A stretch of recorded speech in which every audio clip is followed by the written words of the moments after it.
ठीक बोल रहे हैं, उनको नहीं काट रहे। नेपाल से कोई आया उसको भी नहीं काट रहे, पहले ढूंढ रहे हैं।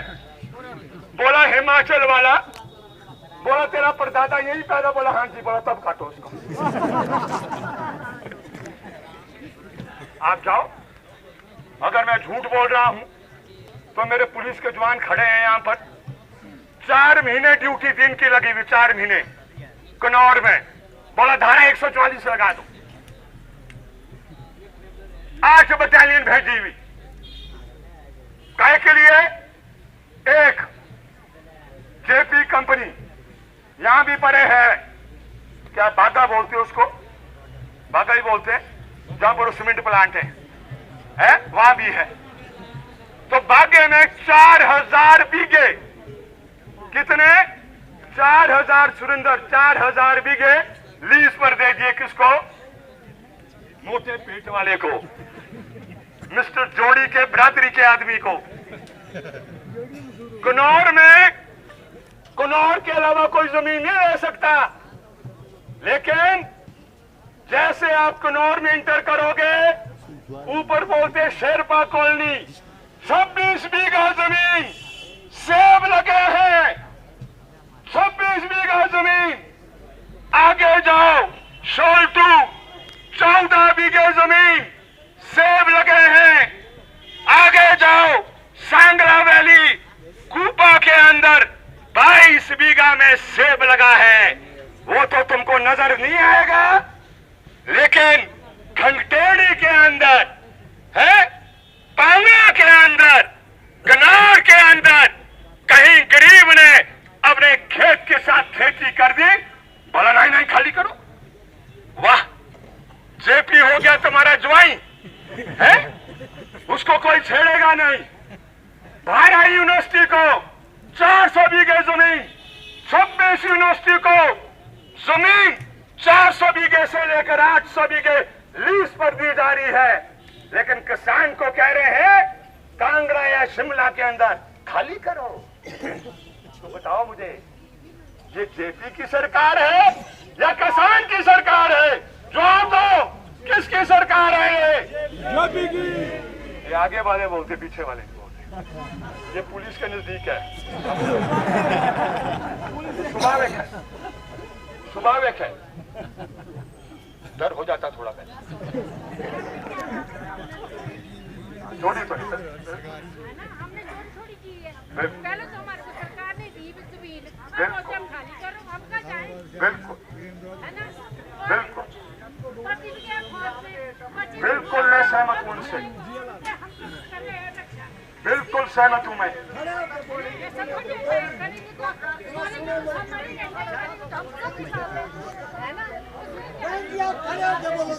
दो बातें, दिल की बात बोलनी, अरे 2 शब्द बोलो। आपकी दिल की बात सुनना चाहते हैं।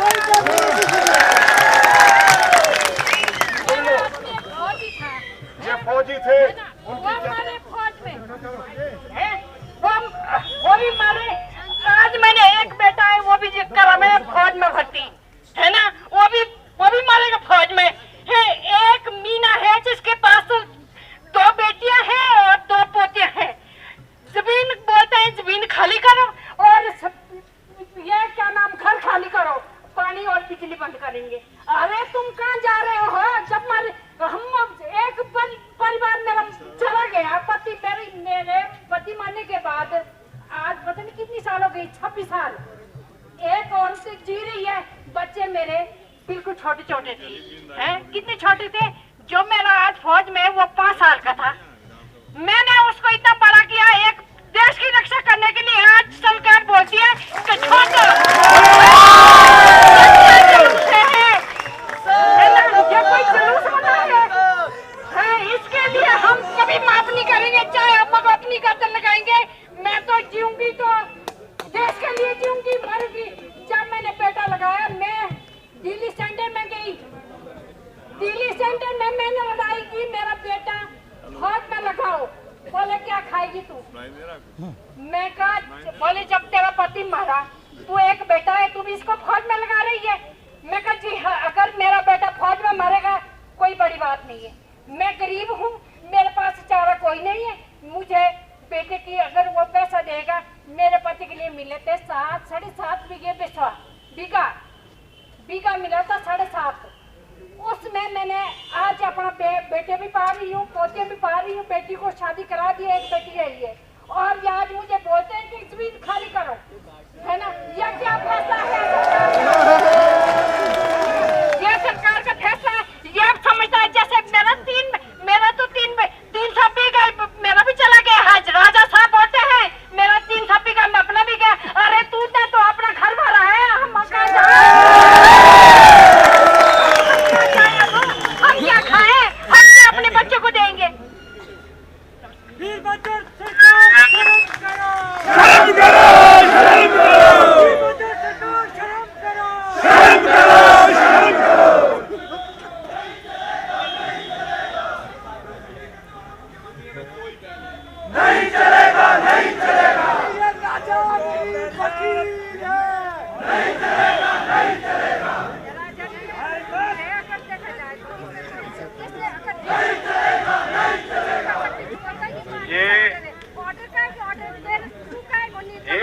का दर्द नहीं,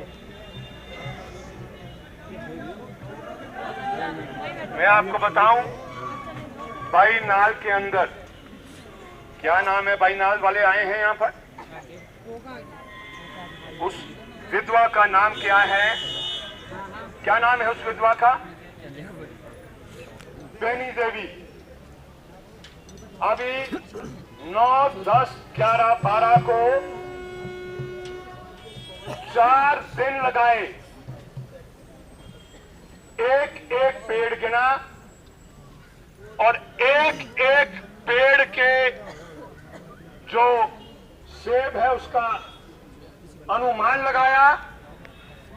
और बेनी देवी जो विधवा है, एक कुटिया थी, आंगन में 12 पौधे लगे थे, 5,000 रुपया रिकवर किया है और कहा है मकान को खाली करो।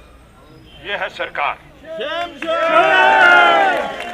टिक्कर में गुड्डी देवी विधवा, खंगतेरी में शारदा देवी विधवा।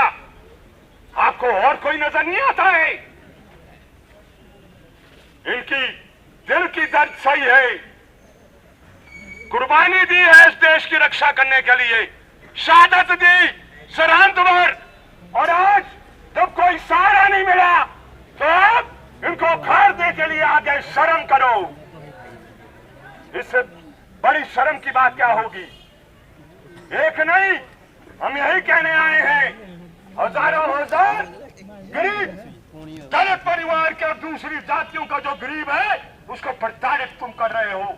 इसलिए मैं कहने आया हूं यहां पर कि ये लड़ाई खत्म नहीं शुरू हुई है। 2 सितंबर को हिमाचल प्रदेश के अंदर, जैसे देश के अंदर सारा देश खड़ा कर दिया जाएगा। आपकी जिम्मेदारी है, देहात को खड़ा कर दो, कुछ चलने नहीं दो, दुकानें भी बंद होगी, आरती भी बंद होंगे, गाड़ियां भी बंद होगी, सब कुछ को बंद करना होगा। करेंगे कि नहीं करोगे? सुंदर नांटा जी ने भी कह दिया, बिल्कुल कह दिया इन्होंने भी। हिम्मत करो, 2 सितंबर के बाद दोबारा बैठेंगे। आज तो हम सिर्फ चेतावनी देने आए हैं, चेतावनी, नोटिस। पूरी जिंदगी लगाई इन्होंने विद्याराम जी से, विद्यादेव जी ने शिक्षित किए लोगों को, और आज इनके घर को तोड़ने के लिए आप आगे।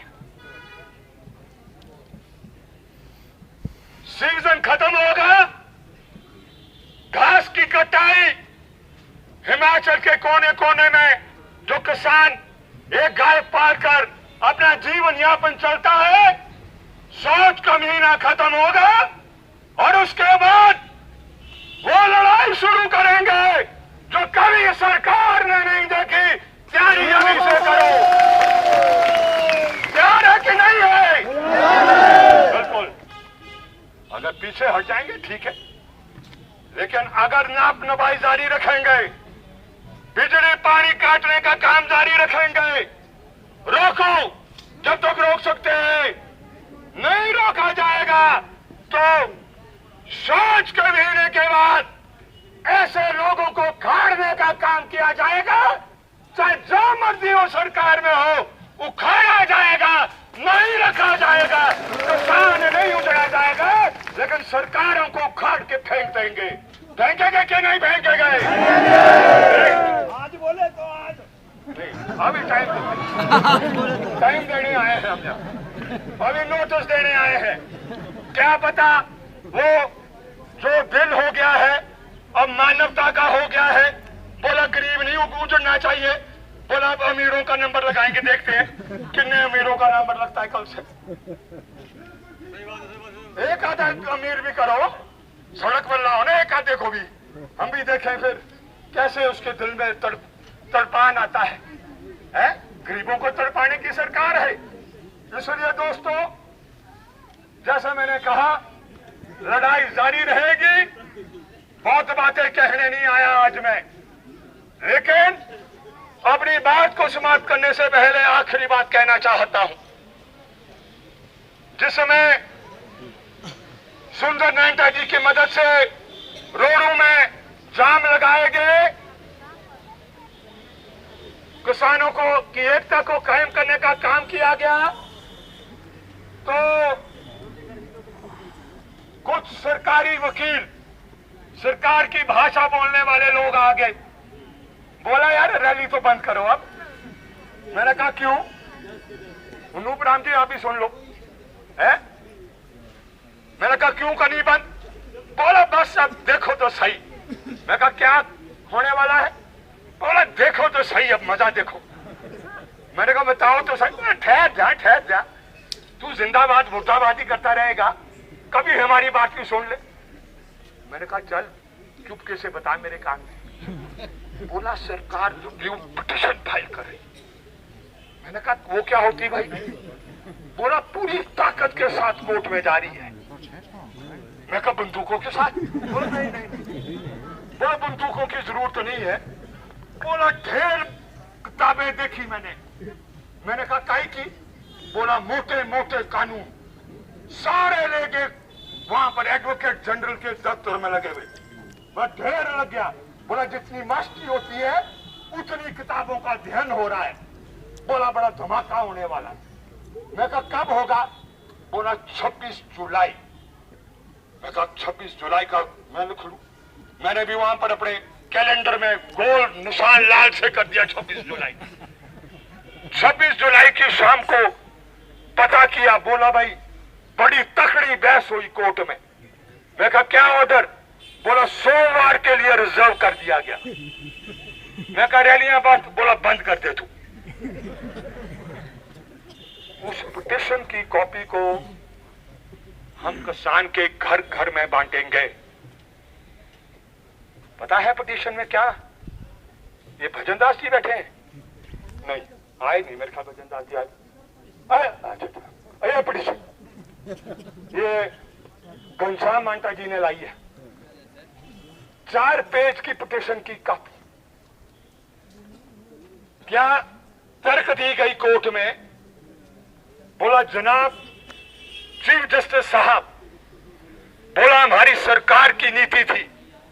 चीफ जस्टिस साहब ने पूछा, बोला क्या थी तुम्हारी सरकार की नीति? बोला जी हमने जंगलों में लगाने थे फलदार पौधे। तो चीफ जस्टिस साहब ने बोला क्यों नहीं लगाए तुमने फिर? बोला जी स्टाफ की कमी है आजकल हमारे पास। बोला स्टाफ की कमी के साथ कुछ कमी हमारे पैसे की भी है, रुपए पैसे की। बोला था फिर क्या करे? बोला हमने स्कीम निकाली है, अब हम लोगों से इकट्ठा करेंगे। ये जो ऑक्शन हो रहे हैं ना बगीचे, ये पैसे इकट्ठे करने का काम है। हाँ मकानों का टैक्स, देखो बिल्कुल टैक्स, गरीब का टैक्स, अमीर का नहीं गरीब का है। तो फिर चीफ जस्टिस साहब ने बोला हाँ तुम्हारे पास तुम्हारी तिजोरी खाली हो गई। तुम्हारे पास टाह नहीं, तुम जंगलों में फलदार पौधे लगा नहीं सके, तो क्या करें हम? कोर्ट ने क्या करना? बोला जनाब ऐसा करो, ये जो किसानों ने फलदार पौधे लगाए हैं ये रहने दो। बोला क्यों? बोला जी हमारे बंदर कमजोर हो रहे हैं और इसलिए बंदर तकड़े रहे, इसलिए फलदार पौधे रहने दो। मैंने पूछा, जो कान में बताने वाला था बाद में, मिला नहीं अभी मुझे वो। मैंने कहा ये तकड़ा काम किया तुमने, इतनी किताबें तब पढ़ी तुमने, बंदरों के बारे में तुम्हें चिंता है लेकिन गरीब के बारे में तुम्हारे कोई चिंता नहीं है। कोर्ट में क्या बोलना था?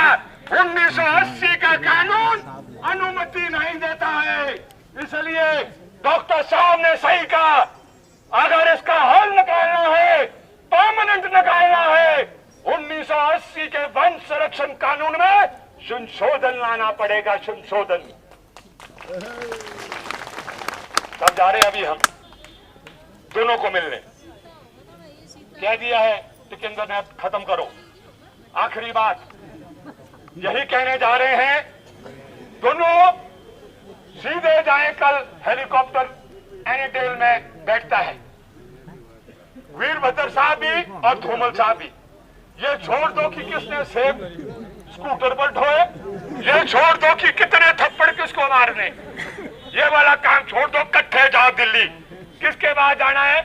जो रोज बोलता रहता अच्छे दिन आएंगे, अच्छे दिन आएंगे, उसको बोलो हिमाचल में अच्छे दिन किसान के उस दिन आएंगे जिस दिन हिमाचल प्रदेश में हमारी जमीनें और हमारे मकान नियमित होंगे, उस दिन हमारे अच्छे दिन आएंगे। और इसलिए दोनों जाओ, अध्यादेश लाओ, कोर्ट में दो परे, चीफ जस्टिस के टेबल पर रखो, जनाब अब तो बंद कर दो ये प्रताड़ित करना, कश्मीर तो गया और अब हिमाचल को बचा दो, इस हिमाचल में भी कश्मीर बन जाएगा। आज मैं कह रहा हूं, आस्था टूट जाएगी सरकारों में, जैसे कश्मीर के अंदर आज आस्थाएं लोगों की सरकारों में टूट गई है। मेहरबानी कर कर मेरे प्रदेश में शांति रहने दो, हम शांति से जीना चाहते हैं और प्रदेश को आगे ले जाना चाहते हैं। अगर इनके पति महोदय ने कुर्बानी दी है सरहद की रक्षा करने के लिए, ये सारा किसान आज आया है यहाँ पर हिमाचल प्रदेश में विकास करने के लिए। रात दिन हम काम करते हैं, 9 से 5 नहीं करते हैं, तुम तो 9 से 5 बजाते हो, लेकिन हम 12 घंटे 24 घंटे इस देश की सेवा के लिए समर्पित है। मेहरबानी कर हमें जीने दो, हमने लेना देना तुम्हारी राजनीति से कुछ नहीं है। इसलिए किसी ने स्कूटर में ढोने से ढोए, कहाँ लिखा है कि स्कूटर में नहीं ढो सकते से? लिखा है किसी कानून में स्कूटर में नहीं ढो सकते? हाँ, थप्पड़ मारना गलत है भाई, वो तो मुकदमा सीधा हो जाएगा। वो मारो आप एमपी को या मारो गरीब किसान को। चलो गरीब को तो मार सकते हैं, वो अमीर को नहीं मार सकते।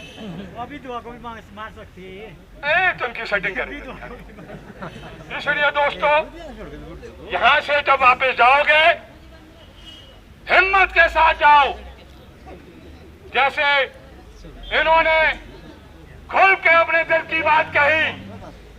जिस दिन नाक नपाई वाले आएंगे, कहना पहले जो बड़े अफसर है सेक्रेटरीट में बैठने वाले, पुलिस के है, मंत्री है, नाम नहीं लूंगा भी, अगर मैंने पोल खोल दी ना तो गड़बड़ हो जाएगी। उनका नापो, तब आना गरीब के नापने का।